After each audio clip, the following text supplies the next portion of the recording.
Good morning students. मेरा नाम है आकाश कुमावत और आज जो हम बात करेंगे वो टॉपिक है हमारा रसायन विज्ञान या केमिस्ट्री का मोल कॉन्सेप्ट। मोल कंसेप्ट मोल कंसेप्ट में सबसे पहले हमारे पास में एक टर्म मिलती है, वो टर्म है हमारी मोल। कि मोल जो है वो क्या होता है।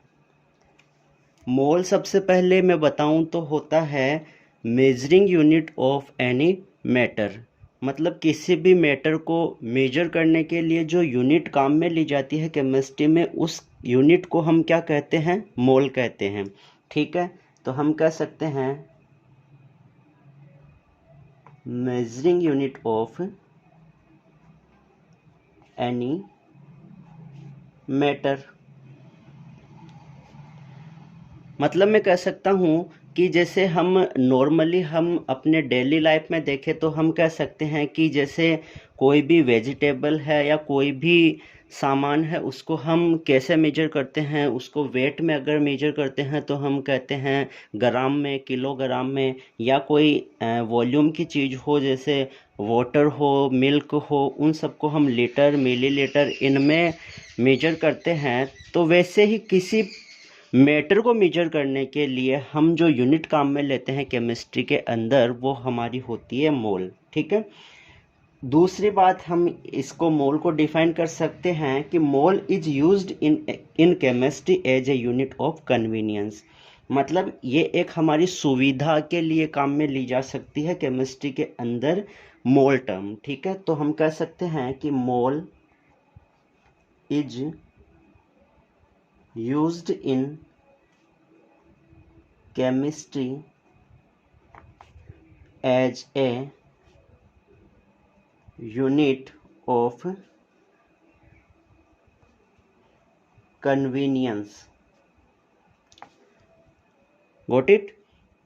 अब 1 mole of something is just a collection of 6.02 into 10 to the power 23 particles. मेरा कहने का मतलब ये हुआ कि कोई हमें कहे कि कोई मैटर जो है वो 1 मोल है। 1 मोल का मतलब हम क्या समझेंगे कि कितने पार्टिकल्स होंगे उसके। तो हम कहेंगे कि 1 मोल का मतलब होता है उस मैटर के पार्टिकल्स जो है हमारे पास में वो है 6.02 into 10 to the power 23 particles. 6.02 into 10 to the power 23 particles है, ये एक नंबर है। इतने नंबर अगर किसी भी पार्टिकल्स के होते हैं तो वो 1 मोल के इक्वल है, और 1 मोल जो है वो इतने पार्टिकल्स के इक्वल है। ठीक है, ये जो नंबर दिया था वो दिया था एवोगैद्रो ने। ठीक है, एवोगैद्रो ने ये नंबर दिया था, तो इसको नंबर को कहा जाता है वो एवोगैद्रो नंबर ही कहा जाता है। ठीक है, तो मैं कह सकता हूँ 6.02 into 10 to the power 23 is equals to या is known as Avogadro number and this Avogadro number is represented by N for number, A for Avogadro. Okay, अब यहाँ से मैं क्या कह सकता हूँ कि ये भी कह सकता हूँ 1 mole is equals to collection of Na particles. Obviously कह सकता हूँ कि 1 mole is equals to 6.02 into 10 to the power 23 particles, and this number is known as Avogadro number, and this is represented by Na. Then I can say that 1 mole is equals to collection of Na particles. Got it? इसको हम example से समझना चाहे तो हम समझ सकते हैं। मानो कि कोई भी व्यक्ति है वो एक सांस लेता है, 1 ब्रीथ में मैं कह रहा हूं कि 10 टू द पावर 22 पार्टिकल्स वो अपने अंदर ले लेता है। 1 ब्रीथ के अंदर 10 टू द पावर 22 पार्टिकल्स अंदर लेता है।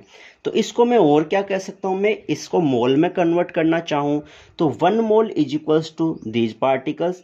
अगर मैं पार्टिकल्स यहाँ से कैलकुलेट करना चाहूँगा तो 1/Na हो जाएगा। तो मैं कह सकता हूँ इसको इक्वल कि 10⁻22 अपॉन 6.02 इंटू 10⁻23, ये हमारे पास में क्या आ जाएंगे, मोल आ जाएंगे। तो पार्टिकल से मोल ऐसे कैलकुलेट कर सकते हैं। Got it.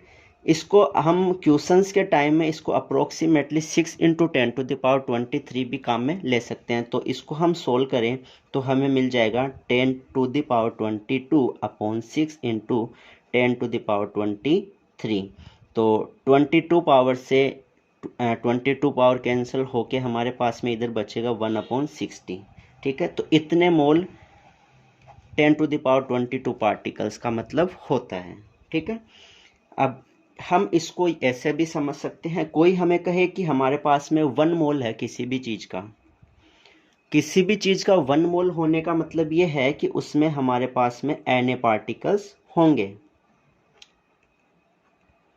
अब 1 मोल की जगह 2 मोल हो जाए तो 2Na पार्टिकल्स हो जाएंगे, 3 हो जाए तो 3Na हो जाएंगे, ऐसे 1000 कर दो भले ही तो 1000 Na पार्टिकल्स उसमें हो जाएंगे। तो मैं ये कह सकता हूं यहां से हमें कंक्लूजन ये निकल के आएगा कि नंबर ऑफ पार्टिकल्स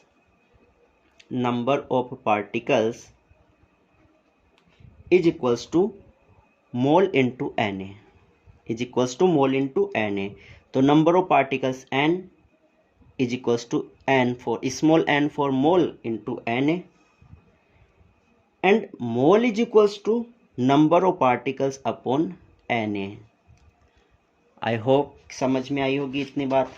ठीक है, अब आगे हम बात करें कि मोल जो है और पार्टिकल जो है, मोल और जो पार्टिकल है उनका इंटर कन्वर्जन समझते हैं। Inter conversion, mole particle inter conversion का मतलब यही है कि number of particle is equals to mole into Na। ठीक है, एग्जाम्पल से मैं बात करूं, मैं कह सकता हूं कि अगर हमारे पास में है 4 मोल CO2, 4 मोल CO2, और मैं यहां से पूछना चाहूं कि नंबर ऑफ CO2 मॉलिक्यूल वो हमारे कितने होंगे, नंबर ऑफ CO2 मॉलिक्यूल कितने होंगे। तो नंबर ऑफ CO2 मॉलिक्यूल जो है वो होंगे 4 इंटू Na मॉलिक्यूल्स। यहां से कर सकते हैं ना कि number is equals to mole into Na, तो number is equals to mole हमें दिए हुए हैं 4 मोल, तो 4 इंटू Na। तो जो भी इसको कैलकुलेट करने पर आंसर आएगा वो हमारे पास में नंबर ऑफ CO2 मॉलिक्यूल मिल जाएगा।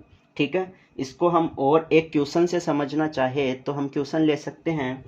क्वेश्चन है हमारा फाइंड दी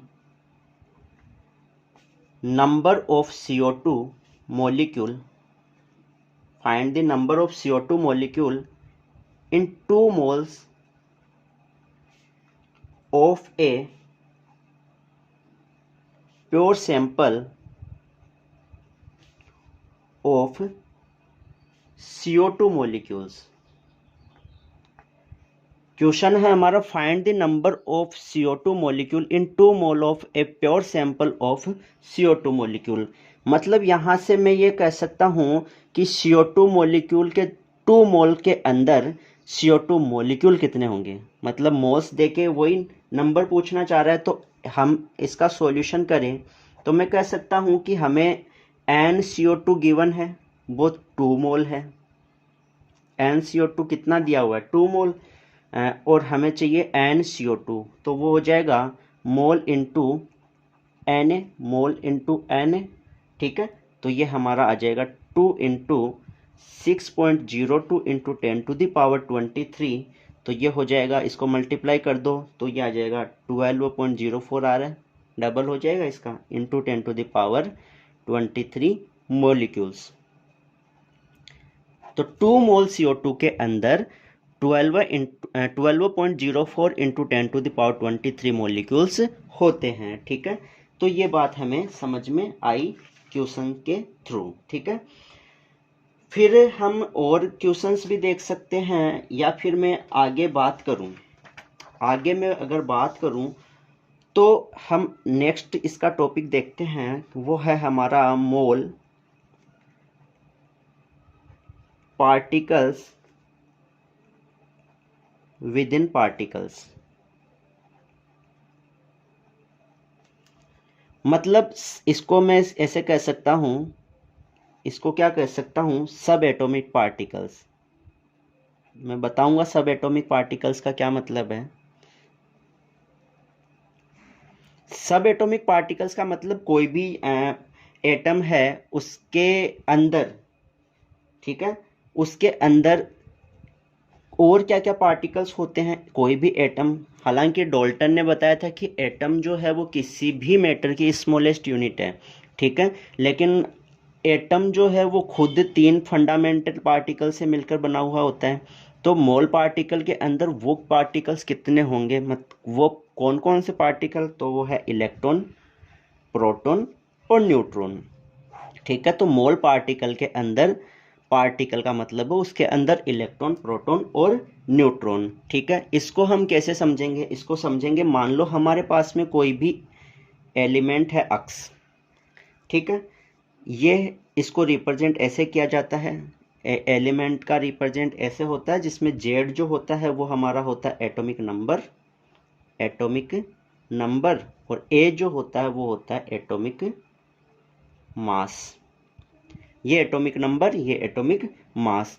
तो इस ए के पास में नंबर ऑफ प्रोटॉन कितने होंगे, नंबर ऑफ न्यूट्रॉन कितने होंगे, और नंबर ऑफ इलेक्ट्रॉन कितने होंगे। तो नंबर ऑफ प्रोटॉन जो है वो इक्वल टू होते हैं जेड, हमें ध्यान रखना है। ठीक है, नंबर ऑफ न्यूट्रॉन जो होते हैं वो होते हैं ए माइनस जेड, और नंबर ऑफ इलेक्ट्रॉन जो होते हैं वो होते हैं जेड माइनस चार्ज। ठीक है, माइनस चार्ज। ठीक है, और ये जो चार्ज जो हम लेंगे वो विद साइन लेंगे। अगर नेगेटिव चार्ज है तो नेगेटिव, और ब्रैकेट में वापस से नेगेटिव जो कि पॉजिटिव बन जाएगा। ठीक है, आप समझ रहे होंगे मैं क्या कहना चाह रहा हूँ। अगर कोई एलिमेंट या एटम जो है वो न्यूट्रल होता है तब तो इलेक्ट्रॉन का नंबर जो होता है वो जेड के ही इक्वल होता है। लेकिन अगर उसमें चार्ज आ जाता है, अगर नेगेटिव चार्ज आता है तो वो यहाँ पर ऐड हो जाएगा, क्योंकि नेगेटिव और ये विद साइन लेंगे तो नेगेटिव इंटू नेगेटिव वो पॉजिटिव हो जाएगा। तो अगर किसी पर नेगेटिव चार्ज है तो जेड प्लस चार्ज कर दो, या तो, या फिर फॉर्मूला यही ध्यान रखो, लेकिन चार्ज जो है वो साइन के साथ में रखना फॉर्मूले में। ठीक है, इतनी बात क्लियर हुई होगी। और इतनी बात अगर क्लियर हो गई तो इसको हम एग्जाम्पल से समझते हैं। जैसे हमारे पास में एलिमेंट है सोडियम, तो जो सोडियम है उसको रिप्रेजेंट कैसे करेंगे, वही अक्स का मतलब Na आ गया यहाँ पर सोडियम, और नीचे हम जेड ले रहे थे, जेड सोडियम का होता है 11, और इसका मास कितना होता है, वो होता है 23। ये याद होना चाहिए। अब यहाँ पर मैं प्रोटॉन कैलकुलेट करूँ, एन प्रोटॉन, तो मैंने कहा था वो जेड के इक्वल है। एन न्यूट्रॉन में कैलकुलेट करूं तो वो मैंने कहा था ए माइनस जेड, और एन इलेक्ट्रॉन जो है वो मैंने बताया था जेड माइनस चार्ज। चार्ज यहाँ पर, अच्छा ठीक है, फॉर्मूला लिख लिया हमने। अब प्रोटॉन जो है जेड के इक्वल, जेड कितना 11, न्यूट्रॉन किसके इक्वल, ए माइनस जेड मतलब 23, A for atomic mass 23 minus Z मतलब 11, जो कि हम फिर मिल जाएगा 12 है। और ये कितना हो जाएगा, जेड तो 11 और चार्ज है इस पे 0, मतलब ये न्यूट्रल के लिए मैंने बोला था कि एन इलेक्ट्रॉन जो है वो जेड के ही इक्वल होगा, तो जेड यहाँ पर 11 है माइनस 0, तो 11 ही रह जाएगा। अब हमें चार्ज्ड स्पीसीज के लिए बात करना चाहूँ तो मैं कह सकता हूँ, जैसे एल्यूमिनियम +3 है हमारे पास में, एल्यूमिनियम +3 है, इसको मैं रिप्रेजेंट करूँ सबसे पहले, तो एल्यूमिनियम 13 नंबर पे आता है, एटॉमिक नंबर 13 होता है और एटॉमिक मास 27 होता है, और इस पर चार्ज है वो है +3। प्रोटॉन में यहाँ से कैलकुलेट करना चाहूँ तो वो तो हमेशा जेड के इक्वल रहेगा। न्यूट्रॉन में कैलकुलेट करना चाहूँ तो a माइनस जेड ही रहेगा। अच्छा, अब मैं डायरेक्ट लिख देता हूँ, जेड मतलब 13, ये 27a और a माइनस जेड मतलब 13, वो हो जाएगा इक्वल टू 14 आ रहा है। फिर इसके बाद में मैं बात करूँ एन इलेक्ट्रॉन की। अब थोड़ा सा ध्यान देना, एन इलेक्ट्रॉन क्या था, जेड माइनस चार्ज, और चार्ज मैंने बोला था कि विद साइन लेना है। तो जेड तो कितना, जेड तो हमारा 13 माइनस साइन के साथ में लेंगे तो +3। अब माइनस प्लस तो माइनस ही रहेगा, 13 माइनस 3 इज इक्वल्स टू 10। तो यहाँ पर प्रोटॉन 13 आएंगे, न्यूट्रॉन 14 आएंगे, इलेक्ट्रॉन 10 आएंगे। अरे समझ में आया? ठीक है, आई होप समझ में आ गई होगी, बहुत आसान चीज़ें हैं। अब हमने न्यूट्रल के लिए बात कर ली, पॉजिटिव चार्ज स्पीसीज के लिए बात कर ली। अब मैं बात करूं नेगेटिव चार्ज के लिए, तो मैंने लिया है क्लोरीन माइनस। क्लोरीन माइनस की मैं अगर बात करता हूं तो क्लोरीन जो आता है उसका एटॉमिक नंबर होता है 17 क्लोरीन 35, एटॉमिक मास होता है 35। यहां पर मैं कैलकुलेट करना चाहूं एन प्रोटॉन, एन न्यूट्रॉन और N electron, N for number of proton, number of neutron, number of electron, तो वो इक्वल टू जेड। मैं डायरेक्ट लिख रहा हूँ, फॉर्मूला बहुत बार रिवाइज कर लिया हमने यहाँ पर। तो जेड कितना है 17, ए माइनस जेड मतलब 35 माइनस 17, ये कितना आ जाएगा हमारे पास में 25, 18 आ जाएगा। ठीक है, और एन इलेक्ट्रॉन की मैं बात करूँ तो 17 मतलब जेड माइनस चार्ज, लेकिन चार्ज जो है वो मैंने बोला था विद सिंबल, तो माइनस और -1, और माइनस ये अंदर मल्टीप्लाई होके, जब माइनस माइनस से मल्टीप्लाई होता है तो वो प्लस में कन्वर्ट हो जाएगा। तो 17 + 1 इज इक्वल्स टू 18। ठीक है, आई होप इतनी चीज़ें समझ में आई होगी। तो आज हमने क्या देखा, एक तो मोल के बारे में बेसिक देखा कि मोल क्या होता है। ठीक है, फिर हमने एलिमेंट्स में मोल पार्टिकल के अंदर क्या क्या पार्टिकल होते हैं उनके बारे में समझा, प्रोटॉन, इलेक्ट्रॉन, न्यूट्रॉन, और उनके फॉर्मूलाज देखे कि कैसे कैसे उनकी कैलकुलेशन की जाएगी। आई होप आज की चीज़ समझ में आई होगी। Thank you so much.